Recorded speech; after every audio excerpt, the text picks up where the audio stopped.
And we're now recording. No, welcome back to another episode of No Tac Talk. If you're listening to this right now, you probably feel a little bit slighted because we're recording this on the Sunday. You did not get an episode this previous Sunday because I introduced Jay's therapy session. So if you did not hear the last episode, it's about 10 minutes. And basically, it's just about how I'm going to have like a mini sub series within the podcast to let people know of like my different experiences with therapy, going to therapy, and all the rigmarole around that. Anyway, but this is like, of course, no tact talk, where the only rule here is to have no tact. I do feel like my guest today embodies what it means to have no tact. He's very candid, and I love it. It's a dope friend of mine. He is a model, a photographer, a painter, an artist, aspiring actor, and soon-to-be filmmaker. A man of many talents for here us today. Let me introduce to you my brother in arms, Stephen Cohen. What's up, man? Nice to be here, Jay. It's good to help you on your path, on your journey. Yes, we're helping each other. I was just telling everybody, like, it's starting to pick up a little bit. And, I didn't even expect this because I listen to people with different podcasts. They don't like really, I mean, ain't got major traction, but like they don't really start seeing like growth like maybe like a year in. So I think this is the 20th, will be the 20th episode. And hey. I and I'm so glad that I didn't do like little mini episodes because everybody was like, you should do like 30 minutes tops. But most of them have been like an hour and some change because I got some dope people coming on. Right. That's all I love to do to run my mouth. My back hurts. So I'm going to be adjusting in my seat for the people that watch on YouTube. We're going to the chiropractor. And just like I've been talking about mental health, I've been taking control over my back because of airborne school. I told you my back was hurting a lot. Okay, I need to go to a chiropractor. Yo, yeah, so I'm gonna bring you into this in a second, but like my left leg is 40 inches long, and then my right leg was like 39, and it's gotten worse and worse and worse. And so now they are starting to even back out because I've been like 2 or 3 times in the last week to get started because he had to really get me back like in shape, and like I just been sore like every day. Again, I'm on this steroid. I'm on this. They got some super strong. It's not Percocet or nothing, but if Percocet and had a son, that was what that pill would be. I don't know what it is. Offspring of Perk. Oh, but to kind of give people an idea before we kind of dive into our conversation, I met Mrs. Steven. How you want to call you? Steve Cole? What? Steve, yeah. Steve. I met Steve, man. We were in the recruiting school. And if you don't remember in other conversations, I'm a recruiter. He is as well in Cali, living it up where it's never cold. We met in recruiting school, had the best time ever. We kind of clicked up with 2 other people. Shout out to Quay and Joe. But it was different. Well, I say it was different for me because I didn't think that I was gonna like have anybody to be cool with, right? And what was different, and if you're in the military, listen to this, how like sometimes you'll meet people who it could be, let's say the class 2 months, something like that, 2.5 months, whatever. I could say I could be closer to you than some of my friends back home, or some of the people that they say they cool with Jay or whatever, right? But it's like, you meet people in the military, like, man, you cool forever, and it's weird how that happens like that. So I called you, and I'm letting everybody know. I called you and I said, hey man, I need your perspective on a lot of different things because you're a man of many talents in many areas in life. So for one, let's recap. Let's do a little recap. How was recruiting school for you? Oh man, recruiting school. It was really talking about fun. Army recruitment, yeah. Yeah, like it.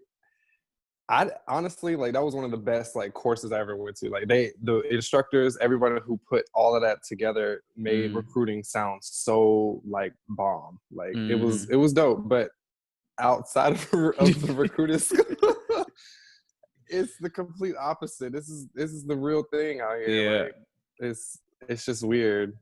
I like giving people a perspective, especially hearing from somebody else. I was like, man, Jay, you could talk. Being able to talk and be personable has nothing to do with it.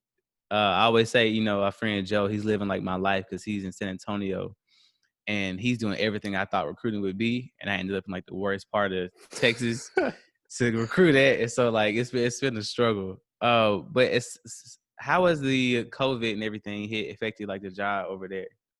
And like, so we had a couple recruiters that we thought might have had COVID, and in your station? No. in another station, like a few miles down the road. Oh my And goodness. Okay. I mean, but the whole of Santa Clara County is just like huge. So Yeah. um, there was some future soldiers, I think 8 or 9 of them, who who didn't ship out to basic training because they were in fear of coronavirus. Oh wow. But that was still y'all fault though, wasn't it? They still try to Right. make You it know, show. everything get blamed on us. They do their thing. Their way of blaming all the recruiters of, oh, you didn't get in touch with them enough. Like, no, we talk to them every day, and Yeah. they don't want to go. Like, what can you do? It's been crazy for us, man. Because the future soldiers, and what that is like when somebody joins the army, they become a future soldier. So like, let's say they join today and they leave out, August 12th or something. They're a future soldier until August 12th, and we got to make sure that we maintain contact with them and do other little things to make sure they're ready to go. But in that time, anything could happen. Like I had a guy, I had my first depth loss, so somebody decided that he didn't want to go like a week prior to, and they tried to make it my fault, but it wasn't my fault. I had like the history, talked to him, and man, I put this dude in like in December, and he's supposed to leave out. I think what's today? He's supposed to leave like a week ago, like the 27th or something, and he did not go, and it was a whole thing. And so so on a motivation tip as well, like I'm talking to my boss, and he's like, "You gotta do better. You gotta do better." I said, "Okay, I'm in a downtown metropolitan area. Everything's closed. Okay, COVID's hit. We have riots. We live in down. We were right down the street from the Capitol building in Austin, right? Protests, riots. People are closing down. People got the little plywood and stuff on the buildings. Okay, we're already like in a small location, and you still want me to get like so many appointments. And there's no like love for us right now. Did y'all's mission go up? Well, no, but the they try to slowly bring the appointments up per week, and like you can do it, and you gotta get something. You talk to all these folks every day. First one is the same list. It's the same list that we use. It's the same people that say, "Stop contacting me. Take me off the list." We just gonna make the whole episode about recruiting, right? No, but it's just hard, and so when I first started, I think it's different for a lot of people too, because depending on what job that you have. I first started, like it was cool because like they were actually like letting us work from home, telework. When I was trying to pick it back up, but I don't think that the world, well, the nation, I say at least, doesn't really understand how serious this is or could be. Everybody's in this season of trying to get back to normal when there is not going to be another normal.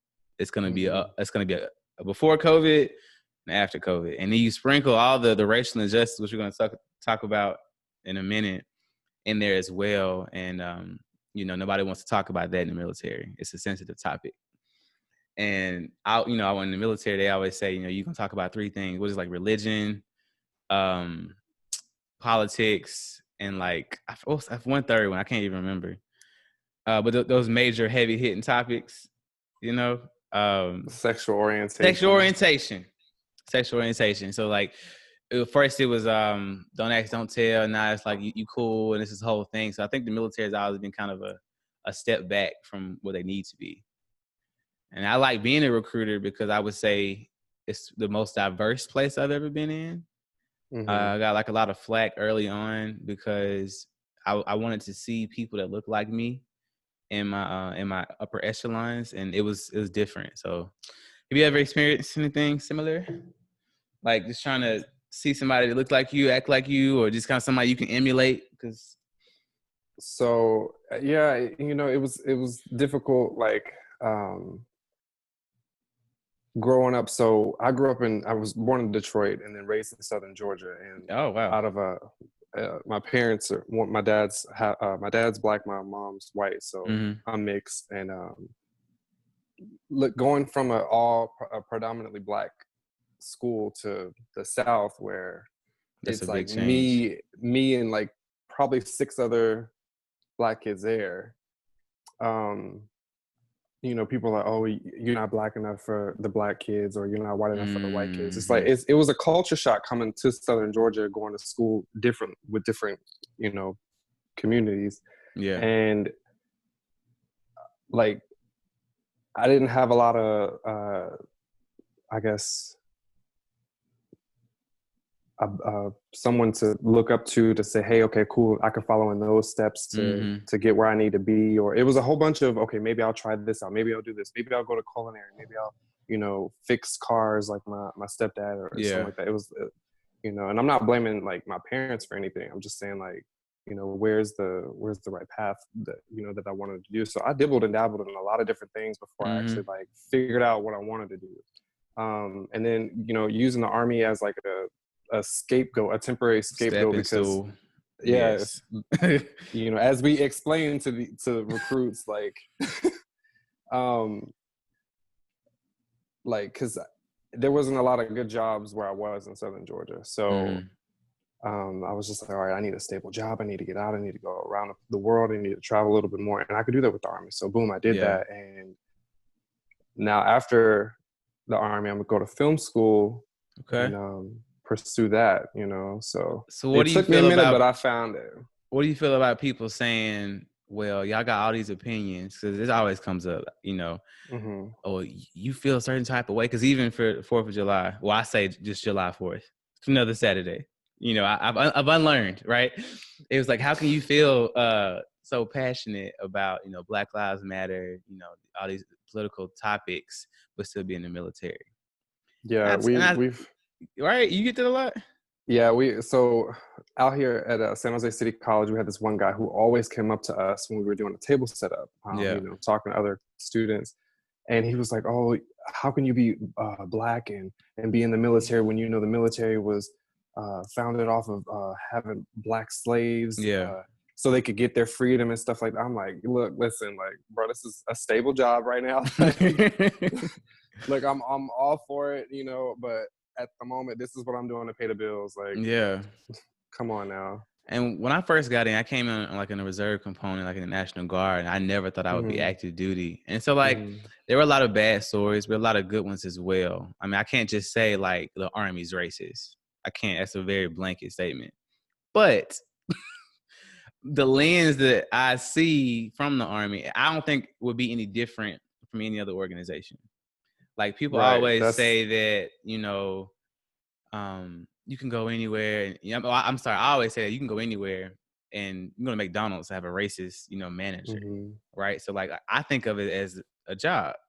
And, you know, there's a certain small amount of patriotism as I kind of grew up into it. I get it. You know, it's a cool thing. You know, it's an honorable thing being as a soldier. But, and I think that whenever you're trying to change an organization, there has to be some people from within. And so I've had conversations with other white guys or other people that try to be, you know, like the majority. And they're like, well, I've never experienced any racism in the Army. Duh. Or I've never seen Black people, you know, get, what's the word? Had racist intent, whatever. You know, I had to explain, I was explaining on multiple episodes as well, that it's not like blatant in your face racism, or it's not blatant in your face like, you know, your biases, because everybody has different biases, or it's more subliminal. Like, some people don't even know they're being racist. But so now we have a decision to be that angry Black man, or the, you know, because I try to educate as much as I can, because that's what we've been talking about the past couple of weeks. Influence your sphere, influence the people that you're around. But my chip that was on my shoulder is like, I'm tired of being the big person. You know, I'm tired of being the one that, okay, y'all, I'm gonna let y'all catch up now because y'all saw something so horrific. Now y'all trying to be a part of it. Now it's all kind of new. And so I'm at the stage where I'm just really trying to give people the benefit of the doubt until they tell me otherwise. That's where I'm at. I was talking to my buddy Tremaine maybe like an hour ago. He was talking about the good old boy system in the Army and how people will act brand new, or they'll try to fit in, especially in like your combat units, right? So I just came from like a real heavy, you know, cav unit, which is pretty much a combat unit. Only Black guy.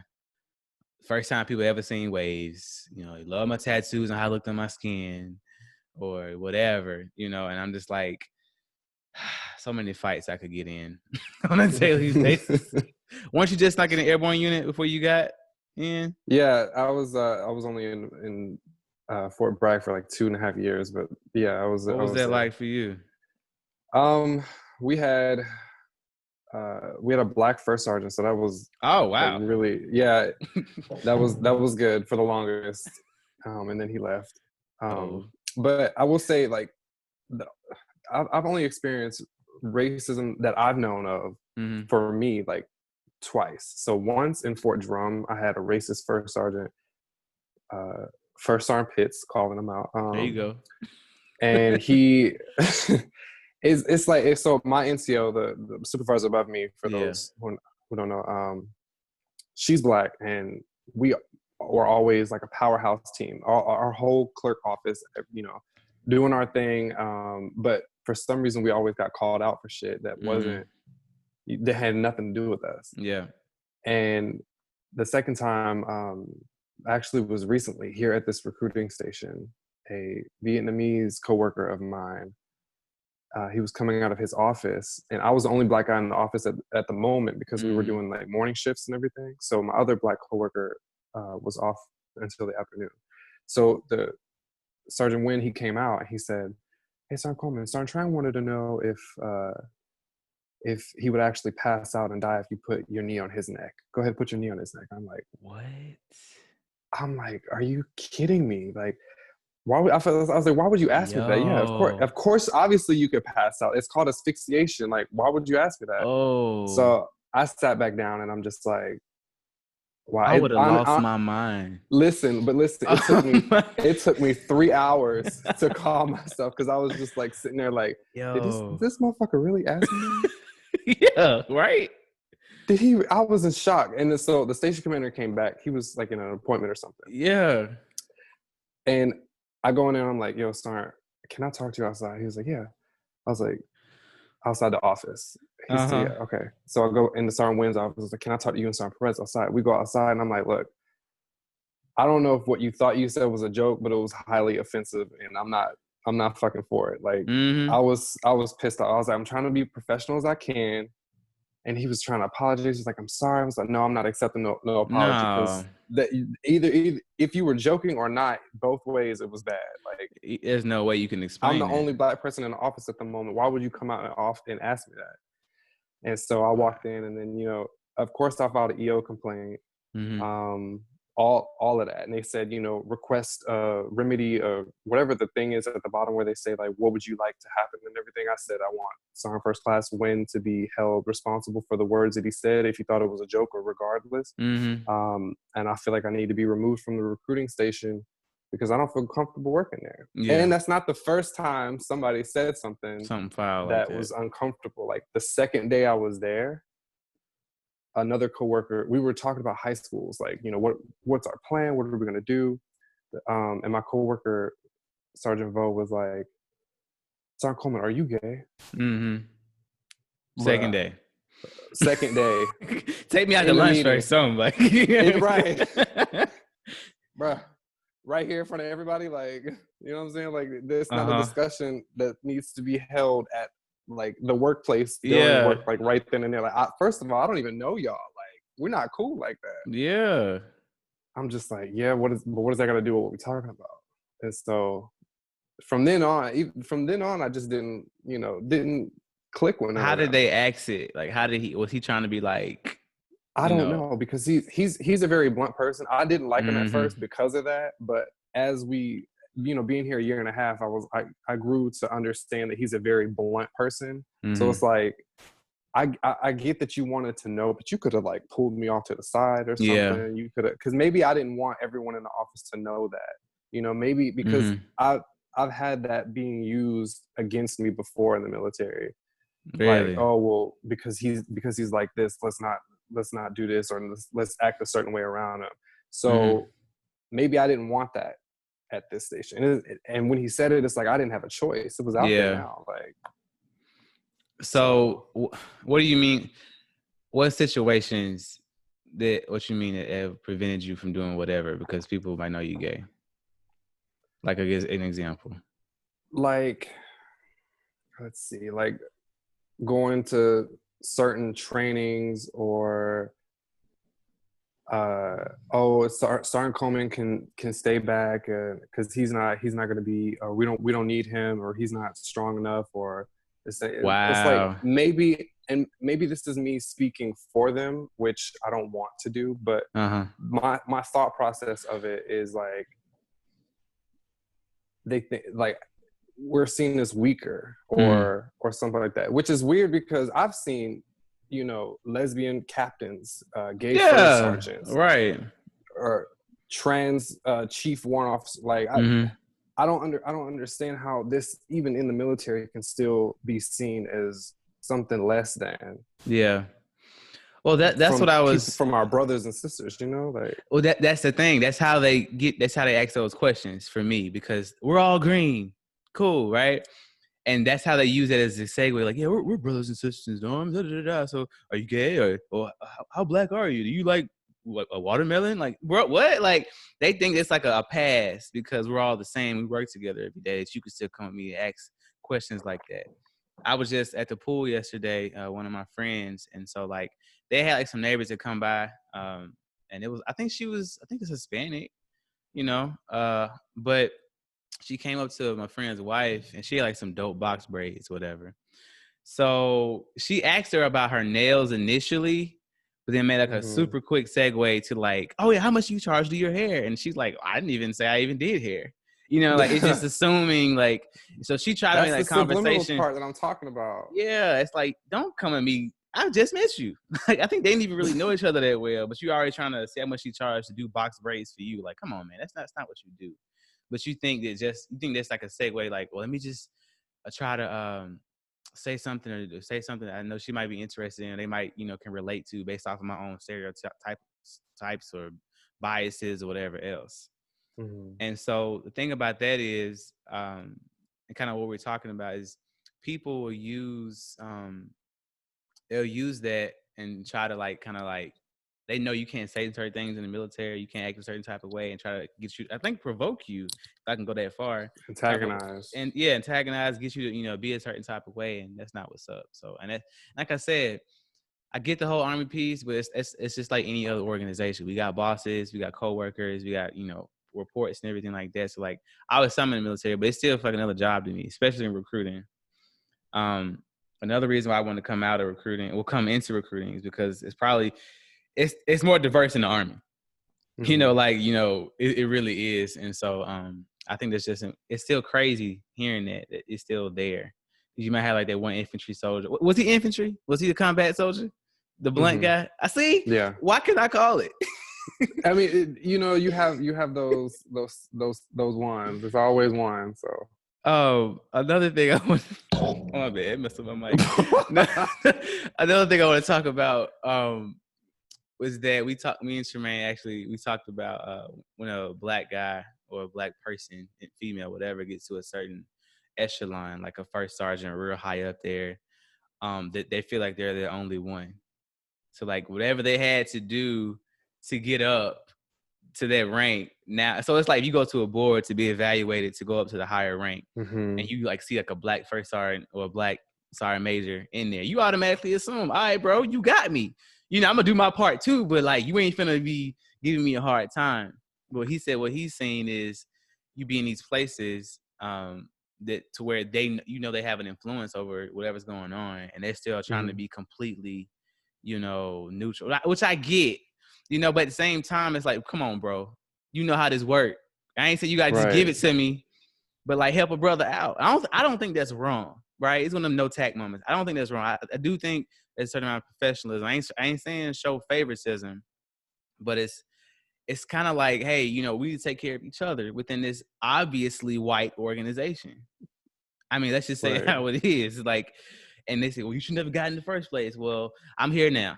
I'm here for like, whatever reason. You can't tell me how hard I need to work. Like, yeah.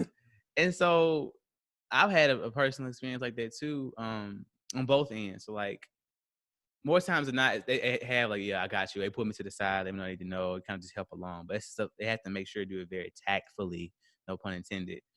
But I had one particular not first sergeant. I think he was like one of the what is it? One of the captains up in S3, in the S3 shop.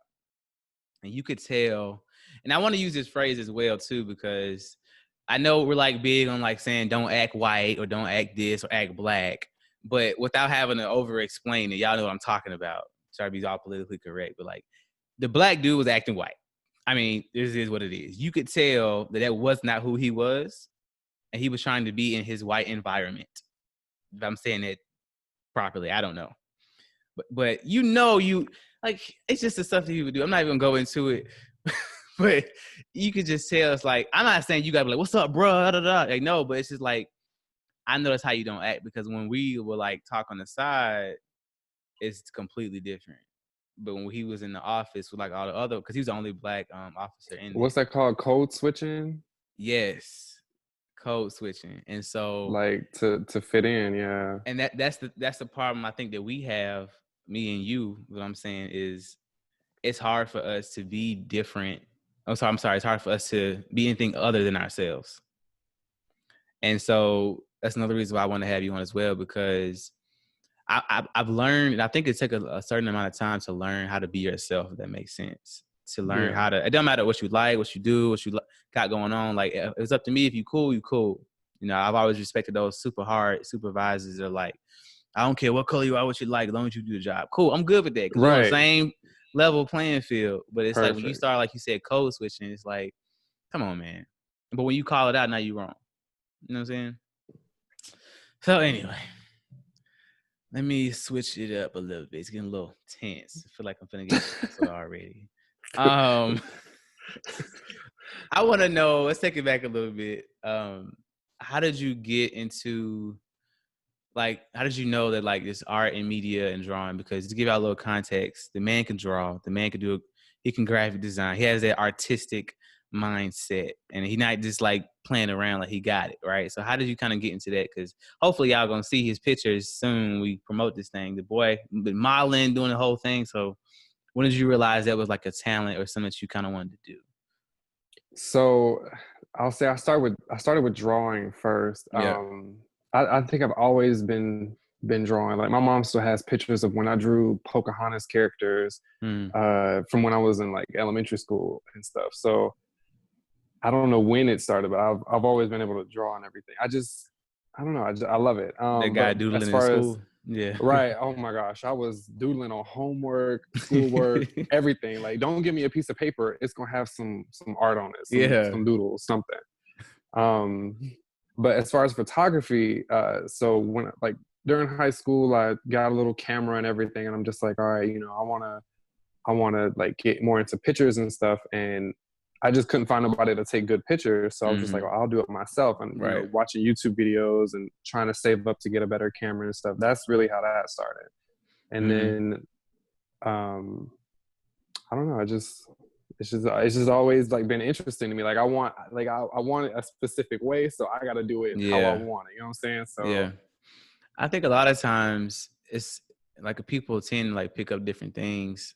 What I notice is like the kind of the knack that you have for it, but the hard work behind it as well. Cause like for me, like, you know, I tried to start drawing with you, could not do it. I still got the same notepad upstairs, man. And I try to I can do buildings. I can do like but I still got the same like book and everything. I try to be a man of many talents as well, but I did not have that. Cause when I saw you do it, it made me want to do it because I was inspired. And so it's like, I think that everybody should try to find something to be inspired by, but also know when they can't do it, because it ain't my thing.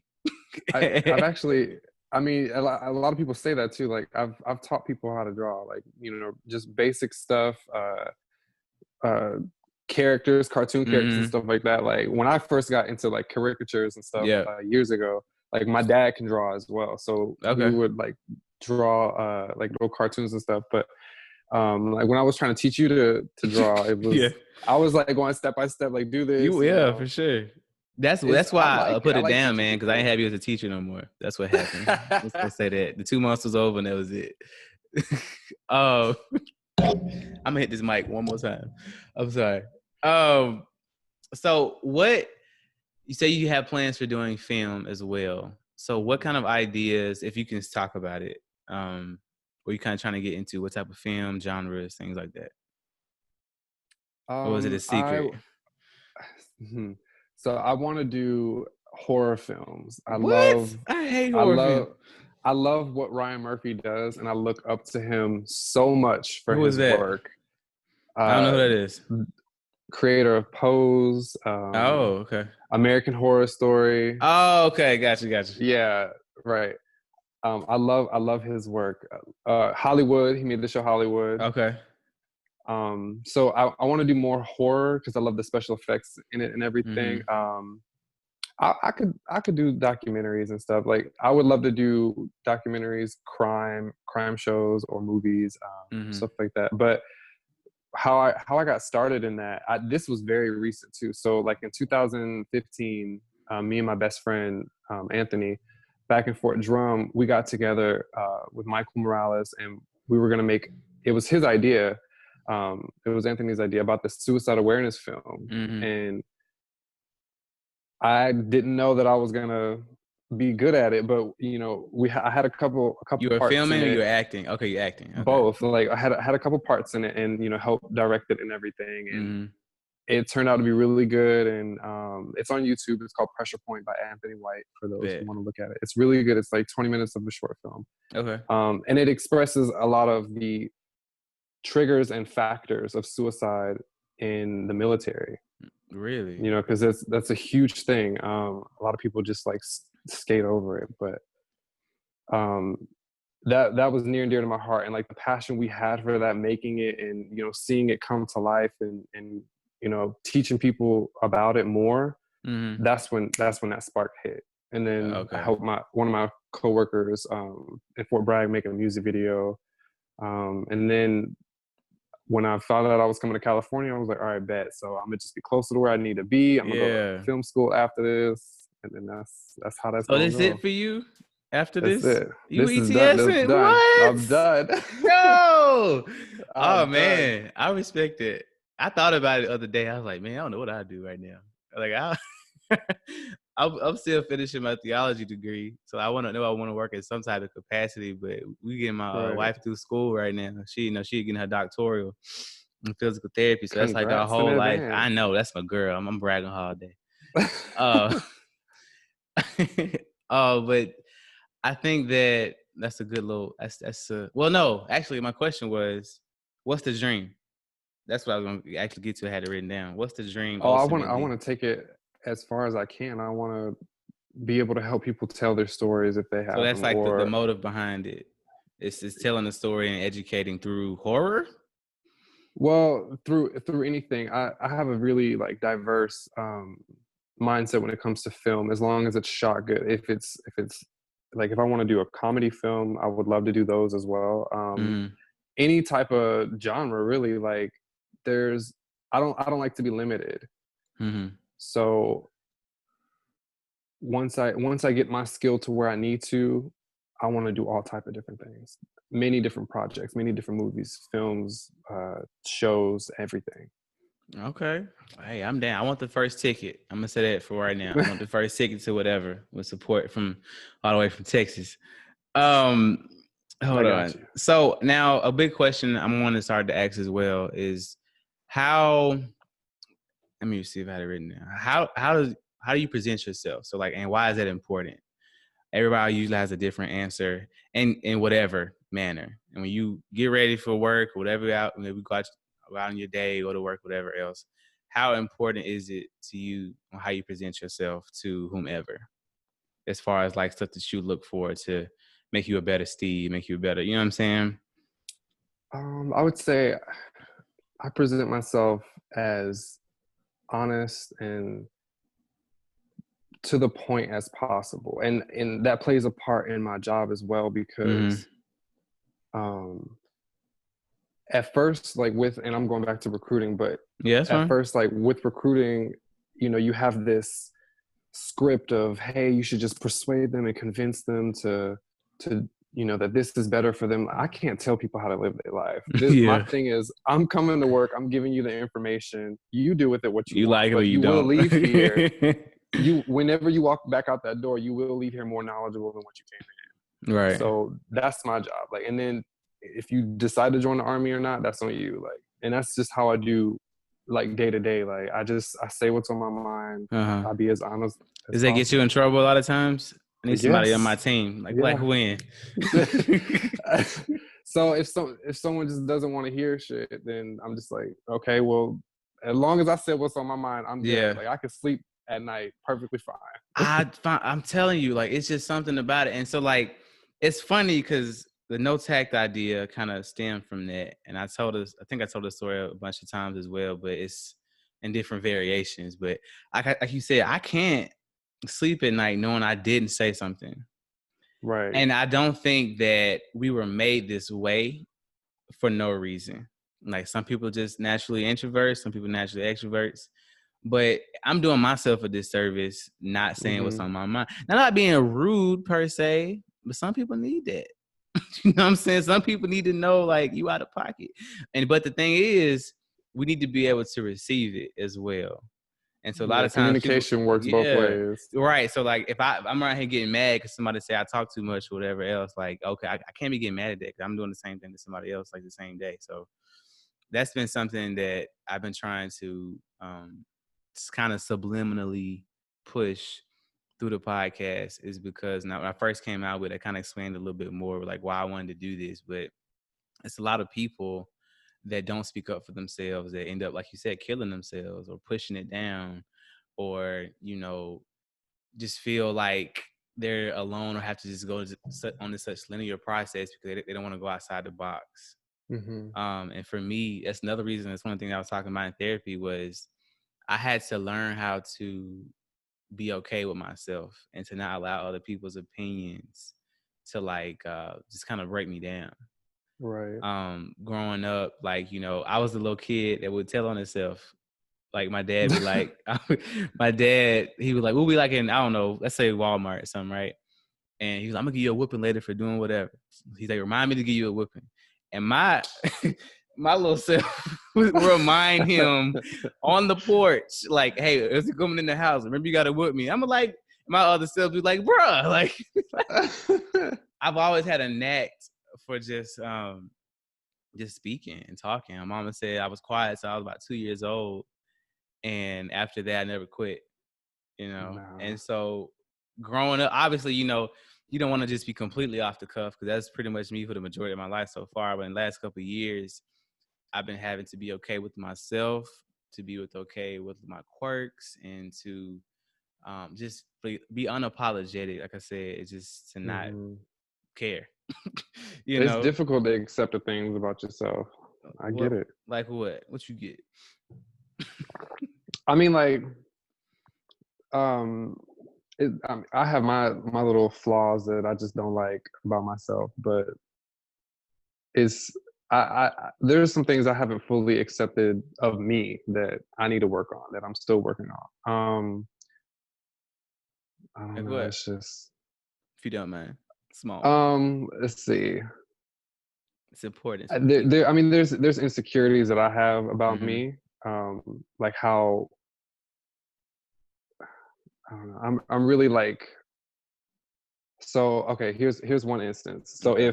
if I'm talking to someone, like, you know, trying to get them to know them, date or whatever, Mm-hmm. and then I don't really give second chances. And I know a lot of people are like, oh, you know, just block them, blah blah blah, this and the other, you know, Yeah. move on to the next. Like, I honestly feel like some people might mess up unintentionally, and that they do deserve a second chance. And that's my thing that I need to work on.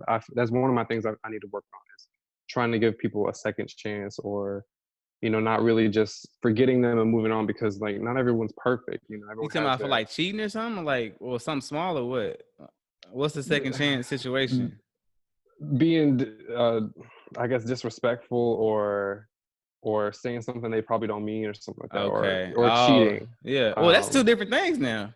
And I know, but still, like, you know, there's people who are married, and Yeah, they go through things like that all the time. So that's true.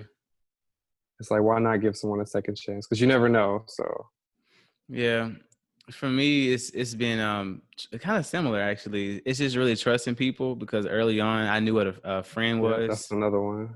I knew what a friend was super early. I think way more than I should have. I was raised by older parents. And so Mm-hmm. I felt ostracized the majority of my middle school, high school, parts of college because I knew what it real was. And you growing up, you just still trying to figure yourself out. But I knew who I was, but who I was wasn't right. You too real, or you always so serious, or whatever area I was in, people was like, okay, if you on a basketball team, you part of the basketball crew, or if and even in the choir or like on the drum line or even playing tennis, like I never really felt like I was me. Like it was weird. I never really felt like I could be my whole me because I was too much. And that's been something that my wife talks about. Like I never want to think I'm too much to people, and that's I think a lot of people, and they have reached out to me as well. Like, how do you go through life feeling like that?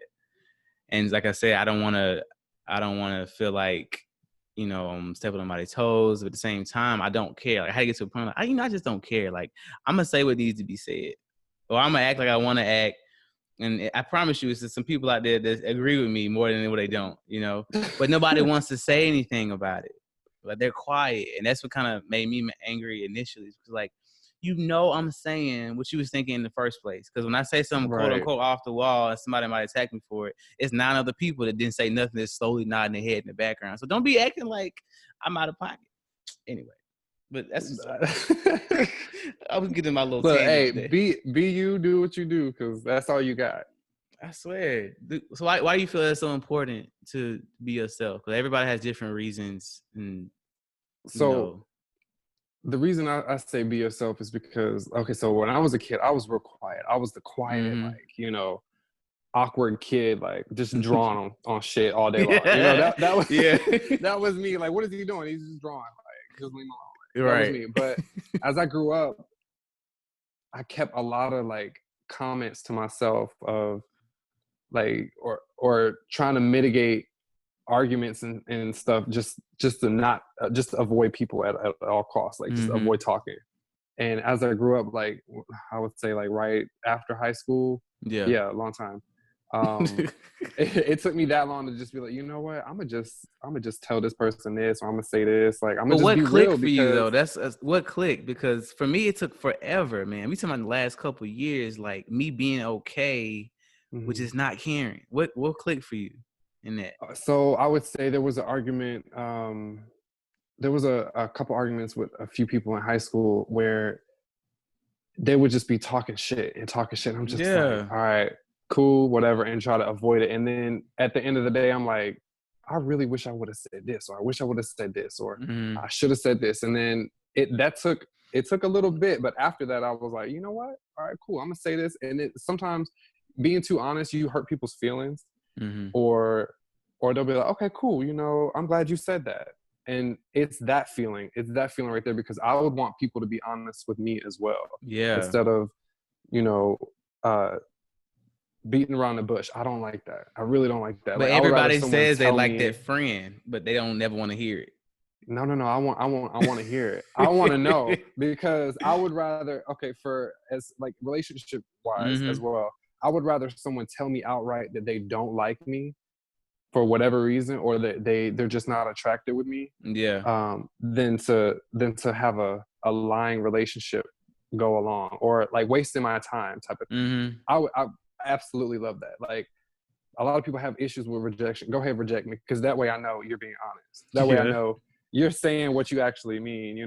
That's so big. I can move on. Yeah. Well, now everybody says that though. I'm telling you, and I know for a fact that you actually act that way. But people say that a lot, or they'll post, especially on Facebook. Lord have mercy. I know they had these people posting all this hot stuff on Facebook. Like, bro, in real life, you just got played like 2 weeks ago, but she's like, I don't got time for all these, man, whatever. It's just being the most authentic you. And it sounds like a simple topic, and it seems like it's so easy to say, but I always like chiming on it and bringing it up, because it's like, are you really, who you want to be? Or you trying to conform to what you think that crowd is? Are you trying to, just be this person, like we were just talking about in the military or whatever, that you think everybody else is? And some people see it as like a play, like in work. Like, if I don't act a certain type of way, I'm not gonna get paid, or I'm not gonna get this opportunity, or I'm not gonna get promoted. And I think there's a fine line between, your morals versus, having integrity. I mean, you know what I'm saying? Like, than just selling out. Right. I'm And so, telling you, recruiting will give you an integrity check out the yin yang. Boy. let's say the guy telling, man, like when I'm talking to kids or even like adults that might come in, I say, hey, I ain't getting paid for this. Like I get paid as a job. Like I'm not getting no extra $10 just from Right. talking to you. I just give it to them real, because for me, I think having a job like this, or even in sales, or anything that's close to talking to people, you got to go home and go to sleep at night. And because if I send some dude that got like asthma or some crazy like diabetes or something, I just tell him to lie. Like it's not gonna make me feel good at night. But they still don't believe you because we're just in that slot. We're just in that recruiting area. So just by me having this uniform on, I automatically don't trust you. Then they trust their best friend that did whatever. Like he just played Call of Duty. Oh yeah, my buddy told me I'm supposed to get this. Like, right? Anyway, so to get a little serious before we end, I don't want to take up too much of your time today. We're on different time zones. I wanted to, and this is for me and the people that might be listening. So everybody knows that this is a kind of a Christian based podcast. Like not every conversation is about that, but I wanted a different perspective on it as far as being gay, right? In the community that might not accept it, because to bring it all together, you start seeing Black Lives Matter, and then people was like, well, we can't stand behind it because it was created by people that they had no, that didn't even care about Black folks. They were trying to push an agenda, but now it's trying to turn into something a little bit better. And I was actually doing my research, we talked about before, about like, a lot of the injustices that I guess the LGBTQIA, right, plus community, right? Right, okay, but and they're very similar to what Black people go through, or a minority might go through. Like just saying all Mexicans is good at construction is racist, right? Like, and so just blatant like statements like that. So I thought, I was like, man, I was like, I'm looking at it, I'm researching it. I was like, I say the same stuff about stuff that I'm going through, stuff that I've been through. And even from a Christian perspective, it's like another conversation I can probably never have in church because everybody want to be so politically correct. There's a lot of judgment in it. Or like, they say like, yeah, you can come to this church, right? But you can't have a leadership position because of how you live. Like, you know what I'm saying? Like, you can't be like, I don't know, a youth pastor or, even be an usher or something because people know that you might be gay. And it's like, what does that have to do with anything? And so I say that too, but because I feel about it, it's like, okay, it don't matter how I feel, whoever, how they feel. It's just like, it's love. Like at the end of the day, if you had to sum the whole Bible of my opinion, would just be love, right? And so it's not my job to judge people based on how they live or what they want to do. And so what you feel about that first, as far as the church thing? Did you grow up in church? I'm gonna get too deep into it before I lose my spot. Kind of like when I was back in Detroit, we my grandma would always make sure we went to church Yeah. every Sunday, and we was always there. But moving down to southern Georgia, my mom tried to get us into church more, and It's probably a lot more churches in Georgia. we weren't really too religious. Me personally, I tried bouncing back from different religions, but I'm good where I'm at now. Like I'm not like too religious. Like I believe there's a higher power. Because things that happen in the world, different people's lives, like you can't say that's coincidence. Like there's been miraculous events that have happened to all of us. Like there's something out there, but I'm not a specific religion type of person. So not necessarily like God, but just a higher power. Yeah. Okay. So have you been judged by religious folk? Because I don't say I'm religious. I say I have a relationship with God. People always say religion, or I'm not religious. Like I get it, like subsets, like Protestant, Baptist, whatever. But I was taught to just kind of have like a relationship, and so with God and how I was raised. But I mean, you talking about somebody being judged for wearing a polo because I was a drummer. Mm-hmm. We not even talking about nothing serious. It was like a young, a young man could had to wear a suit and tie just to play the drums. I was like, you can kick rock, so you can kick rock, bro. Like, because I'm hot, like I'll be hot playing the drums. I was like, I want to wear like a t-shirt because I'm doing all my arms and moving everything. And so you elevate that judgment piece, and I did like a whole episode on that about church hurt. But that a lot of people feel like, so let's just say you wanted to try out Christianity or or religion, Muslim, I don't care. Mm-hmm. You go into that place, it's supposed to be love and kindness, and they automatically It's assume supposed to something be about you, comfortable. and they automatically like, oh, let's just put him over here. Or if you want to work for the church, they automatically think you might want to be in the choir or something. You know what I'm saying? Oh, he probably can sing, or you might have that why? Because I'm gay? No. You know what I'm saying? Like, Right. I've seen that. And so I think that it's another reason too. Like, I think that we need to be like just as loud as we are about, social and racial injustice and things going on. Like, everybody has their own opinion and views on things, but I think we need to be just as loud as about that, about than anything else in a church community. This is why, and one of the reasons why I even made the podcast in the first place is to let people know, like, bro, like you half the people in the church fake anyway. It's like you act a certain type of way. I feel like where I'm at now, they're like a lot more genuine. Like, I've been in church for so long, I could see it from a mile away, and because I might be younger than like the elder or the pastor, like, well, Jay, he just rough around the edges. No, I know what real look like. You know what I'm saying? And so, like, I know when somebody got the anointing, I can feel it, because I've operated in it as well. It's a whole other conversation, but it's just like who acting brand new. And so even, I don't know, it's just like how we were talking about last week, people don't even want to talk about the racial injustice until just recently in the church. And so now there's a big movement in Austin, very hippie place, but like they're attaching, Black Lives Matter. Now it's Black Trans Lives Matter or Black Gay. I've seen like across the cities and stuff. So like, do you think they're closer? Do you think it's like something that could be put together? Or how do you feel about as far as the whole concept?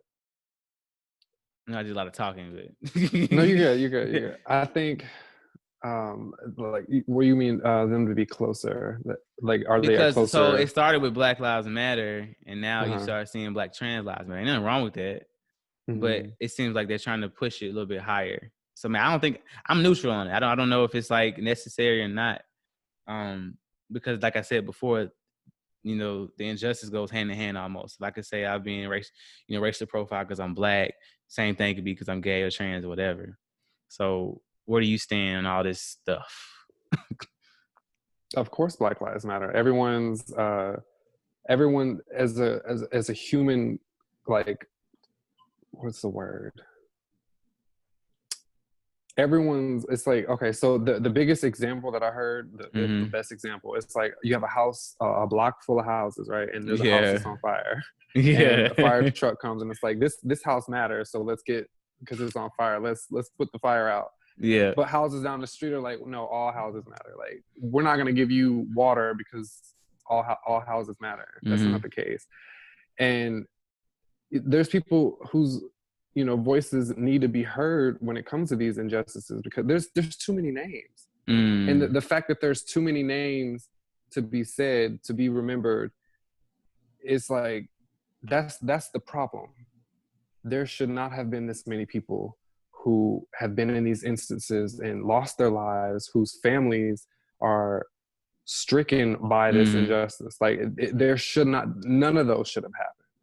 Because I haven't seen any videos, maybe I'm wrong, but if I've seen somebody be racially profiled against, well, we had heard people about being gay or getting like beat up or trans and like in clubs and stuff, especially in Florida for that good little stint. I haven't seen white. Maybe I'm wrong. I probably am. I'm just saying, but like for me, it's just been like the Black trans or the Black gays or the Black. You know what I'm saying? Like, I'm sure it happens to other ethnicities, but it's not as like heightened as it is for me from what I've been exposed to. Am I wrong? It may have happened to other ethnicities, but at the moment, it's minorities that are mostly being targeted. Legit, yeah. That's the issue. It's the minorities that are being targeted. Not my biggest thing is when us minorities become the majority, that's when the tables are gonna turn. So we got to stick together. We have to, like, we have to, like, it's What gonna does come a sticking together time. look like for you though? Actually Like making moves, what? actually being there for each other, supporting each other, Black businesses, Mm-hmm. growth, instead of just having these mom and pop shops with minorities owning them, being like having minorities become CEOs of companies, like, Mm-hmm. or growing their business to where no one can take them out. You know what I'm saying? Like, you being making smart moves, like for those who have businesses, Mm-hmm. invest in what you need to grow as far as big as you need to. Like, I mean, there's many different things we could do to stick together. Like, we just actually have to do it instead of talking Reposting about it, and tweeting. Yeah. right? There's conversations that need to be had, but there's moves that need to be made too.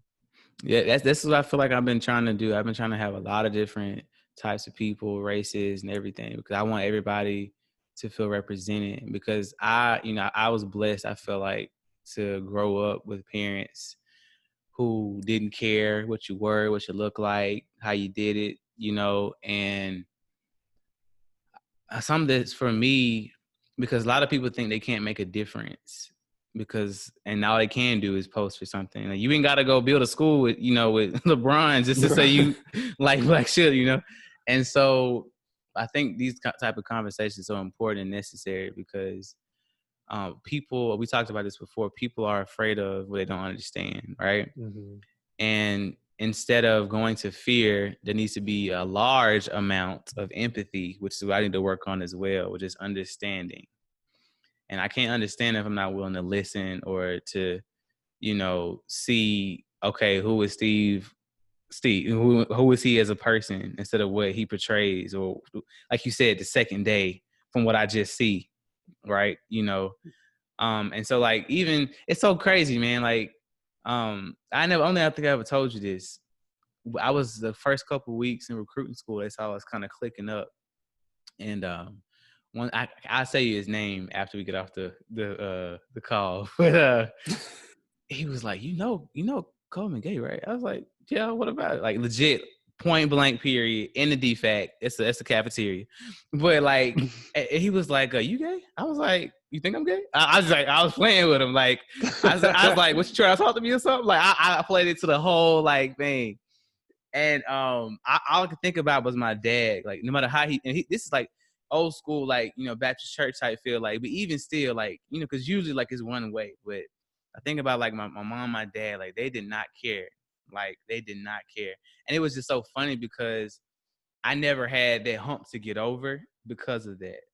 Right? Like Mm-hmm. you can't teach anybody to be. I mean, you're not like raised up homophobic. I'm sorry, you're not like born homophobic. You're not born racist. It has to be taught. Right. Mm-hmm. And so it was just so funny, but like I made sure even at the moments of like, bro, yeah, I tried to educate, but when I saw that it was coming from an ignorant place, like it was supposed to make a difference in me. Like I was like, man, you can think what you want to think, bro. You know what I'm saying? But like, it's just those moments that we talked about on the last episode, Invited to the Cookout. I was like, it's up to the white people now to hold their friends accountable, hold their white brothers and sisters accountable for that because we're doing the work. This is right now is the work, in my opinion. It's, at least it's part of it. And so it's up to y'all to have those conversations from somebody that looks like you, I guess, for you to understand it because we've been marching, protesting, right, whatever for hundreds of years. And now y'all want to hear us now. You know what I'm saying? Even now, it kind of feels like it's kind of dying down a little bit. Like, no, like, I'm going to continue to at least, touch on it in our conversations. But it was, I can't wait to tell you who it was. No, but I've been blessed to have a different mindset, and I know that you too as well have chose like you said, you were trying to be professional, or you walk in like more of love than. Cause I know a lot of people, they're not trying to walk in love, like they're instantly angry at those moments. That's the energy I don't need in my life. Man. So anyway, cool. No, but Go ahead. I get you. What was the question you was gonna Man, ask I don't know. before? I'll be right stuff down. I'll be rambling Oh, sometimes. okay, it's fine. I think like what stance do you take to educate, I guess, people, or do you have a stance on that? as far as like them being together. Like, okay, yes, I'm a black man. Yes, I'm a black gay man. And then in the military, that's a whole you hitting every box, right? And so it's like, do you feel like a sense of obligation to kind of educate people, or you just like, man, I don't care? I would say half and half, like, because it's it's very it's very rough to try and tell people what they're doing wrong or what they may need to do to make things right. Mm-hmm. But because I'm not someone who's very like into, politics and stuff like that. So Yeah. there's not much I can educate on people because I need to learn myself. But Mm-hmm. I can only go off of personal experience. Like Yeah, for as sure. far as acceptance between other people, like when when I started to make that change of um, actually speaking my mind and Mm-hmm. really like listening to people and making sure that they hear my voice as well, that's when I made the transition of I don't need to be accepted. Like I don't, Mm. and that's just me personally. Like I know it's a human nature to for most people to want to fit in or want to be accepted or be closer together and stuff like that. Like Yeah. for me, I don't want to put in all that work if I'm not going to genuinely be accepted. So I just didn't care after a while if I was accepted. Like if someone at work would say like, "Oh, we don't mess with you because so and so," Yeah. or if I get that vibe that I'm not Mm-hmm. accepted. Like even with family members, there's family members that when I came Yeah. out, I have not talked to since. Really?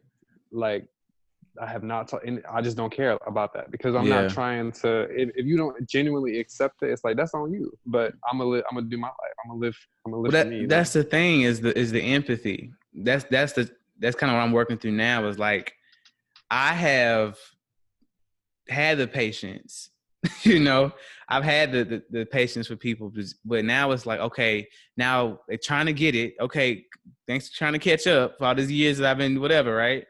But it's like I'm like, oh, like because and for Christianity for me, like man, it's like I'm always having to be the bigger person, and that's the problem. I'm really trying to work through that because no matter how I get treated, I'm supposed to always be the bigger person. Always, okay, God is love. Let me show the same love, and it gets frustrating. I think that's a natural response, a natural emotion that is. I don't think people like get mad at you about, but like sometimes I just need to reset because I ain't got time to just be always showing love, always having empathy for every situation. But that's how we trying to be. You're supposed to be Christ-like. It's from I was raised, so like I try, but it's frustrating. So I can only imagine. Mm. Anyway, so last two segments. I see you eating. I'm getting hungry too. That's my bacon, you know what I'm saying? Is it turkey bacon or regular bacon? Regular bacon. I'm What you proud of mean you. turkey See, I knew it bacon? was brothers. All right. Anyway, so last two segments. The first one, real light. If you had a superpower, what would it be, and how would you use it to make money? Oh, okay, that's a good one. If I had a superpower. I'll let you think. And mine is always going to be the Flash, and I would use it to be a sports phenomenon because I'm really slow. I'm slow, and you cut through the wind like a knife. You fast runner, but I'm slow. So like I would want to be in the Olympics, or in track. I would never get hit at football. I would do it all. Be like, what's that? The Incredibles. Be like Dash. It just kind of run a little bit fast. That's how I would do If I had a it. superpower, okay. Okay, so you know what? If I had a superpower, and I don't think I've ever heard of this, so I don't know what it might be called, but Okay. it would be it's two parts. It would Okay. be to know exactly how someone feels. Why does everybody say that? Well, they don't want to Listen, say listen, that, but go ahead. Go ahead. I'm listening. You're listen. right. To know exactly how someone feels, and then to project like their feelings into like okay, so how a projector works, like it Okay. Yeah. projects movies or whatever. Right. So project how they feel so to visualize it. So like if they say, oh well, I feel sad but I want to feel happy, and then what I would do is project a dream into them or something of what can make them happy, like Huh. what can fulfill their dreams. You would definitely make money like Okay. that. A Man, whole business. I don't know. Let me see. I don't know. I'm usually good about this. So you want to project? Emotions. So like if someone was to come up to me, I'll hey come to you Steven, say, so yeah. like, look, so I had this car wreck and I'm low on money and I'm feel really depressed about, Okay. my family, how am I going to support them, blah, blah, blah. And I'm like, all right, I need to know exactly how you feel. I'm like this on them. I'm like, all right, this is your emotions. And then boom, I give you like a vision of what step by step, what you need to do to make yourself feel good. And then they leave with like really happy Mm. emotions. I I'm don't not know. sure that's a superpower. It is, I guess, because it would be instant, but that's kind of An like going to emotional therapy. An superpower. emotional Yeah. superpower. I'm with it. Okay, I'm gonna get a name for But that. see, a lot of people don't know step by step what they need to do. Well, yes, I'm But saying with my it's it's a superpower, shorter you would know. process because if I went to therapy, like if I told a lady like this is what I need to do to get over my issues, whatever, she would give me mechanisms to do that to make me feel better. So it's just like a longer process, but you would do it instantly. Mine would be instant. You would know exactly what you needed to do. Okay, Exactly what you need, good. and it would work. So the reason why I asked that question is because usually when you ask somebody, and I guarantee you, I always say in every episode, ask whoever you're talking to, trying to be a relationship with, or even just regular friends, this particular question first, second date, because it tells you a lot about them and their own insecurities. So I'm super slow. I hate being slow, so I want to be fast, right? And so I mean, I had asthma as a kid and everything, and I was never fast. I always got picked last for How you get dodgeball. into the army? Don't worry about it. No, Your recruiter too did his late job. now. Like, no, he did do his job though. Because I mean, we went to the little thing at the whole waiver, all that good stuff, but I technically, by the law, did not have asthma. Anyway, but so like if you say what you want your superpower to be, and they say invisibility, right? Then that means you probably a little insecure, want to always be like in a corner, don't really want to be in the limelight. So with that one, you have an enormous amount of empathy, and I've had a lot of people come on like that, which is probably why I needed you to be here because I don't have it. You have empathy for people. You have the threshold to have a large amount of empathy for other people because you want to show that love, but you also want to get it just as much. That's the part. You have a certain way you need to be loved. That makes sense, right? Everybody does, but the fact that you want that to be your thing means that you want it just as much. So if you could do it to yourself, Wow. I know, right? It's deep. Okay. I ain't got these tattoos for no reason. No, but for real, it's a science to it.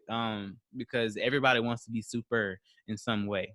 Anyway, one little segment there. Last segment, and we're almost done, man. We probably went over an hour, I think. Was the scripture. You said you don't really have a spiritual background, but I got to do it. So you take it how you want it. No, I got you. It's coming. Bring them on. It's coming from 2 Corinthians, the 4th chapter, verses 8 through 9. Now, as I always say, as I'm highlighting this, hold on. All right. As I always say, this is a scripture that no one has ever received and no one will ever get. It's just tailored for you. You will go down in history and notacttalk podcast of having this particular scripture in episode, I think, 19. Stephen Cole, right? It's coming, like I said, from 2 Corinthians 4, 8 through 9 Eastern, or is it ESV? That's one I always come out of. So anyway, it says that we are afflicted in every way, but not crushed, perplexed, but not driven to despair, persecuted, but not forsaken, struck down, but not destroyed. That's the part I want to focus on, but it keeps going, so I'm going to keep reading it. And it says, always carrying in the body the death of Jesus, so that the life of Jesus may also be manifested in our bodies. So I'm going to explain it, and you kind of tell me how you feel. But the point was, this is Paul talking, and he's saying that, we are afflicted in every way. And we talk about a lot of different things today. But at the end of the day, we can allow that to crush us, to, like you said, perplex, not be driven into despair, because we do have Jesus. So you ain't got, I know whatever you believe in, but point is, and that's how I tell people I recame to Christ. So it had to make sense for me, logically to a certain, you know what I'm saying? If it works for me, it works for me. Well, you know what I'm saying? Right.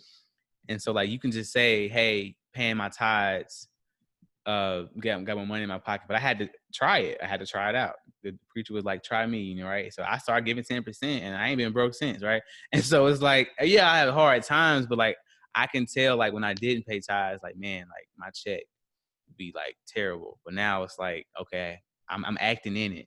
And so I can say that it works for me. So I know a lot of people say, hey, being a Muslim works for them. Good for y'all. But I know it worked for me, right? But through Jesus, I know that no matter what happens, no matter how lonely I felt or feel, I mean, we talking about even besides my wife, like I think you can have a whole family worth of people that love you, but you can still feel lonely. Because at the end of the day, I don't really think that nobody will know you like God. You know, even your wife, your best friend, 40, 50 years of marriage, it's always a little something that you just keep, you know, of yourself. It's just my personal opinion. And you deserve to. You deserve to keep a little inner workings, like whatever you think about in the toilet or in the shower. That's your time, right? No matter how much you with somebody. But I always tell people, yes, the Bible does say this, but I have acted it out. And just like you were talking about, all I had was my own personal experience.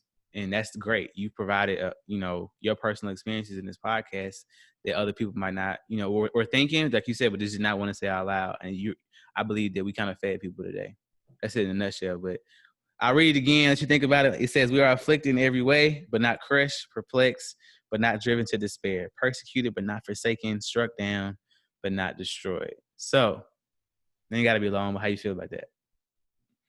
I feel like that's good, and thank you for giving me that scripture.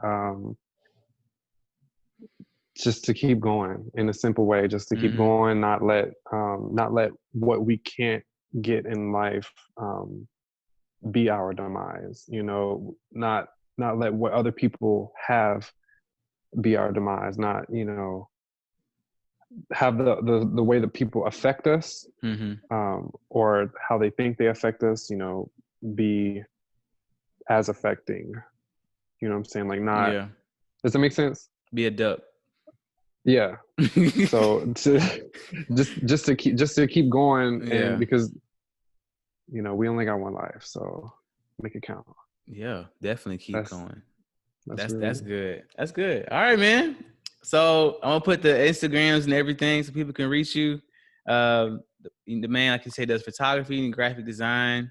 You paying enough, he'll come give you a whole photo shoot, the whole I got a thing. surprise coming, and I'm gonna do an Aaliyah painting. So nobody, this is the first time I'm announcing that. Okay, you heard it here. No tech talk.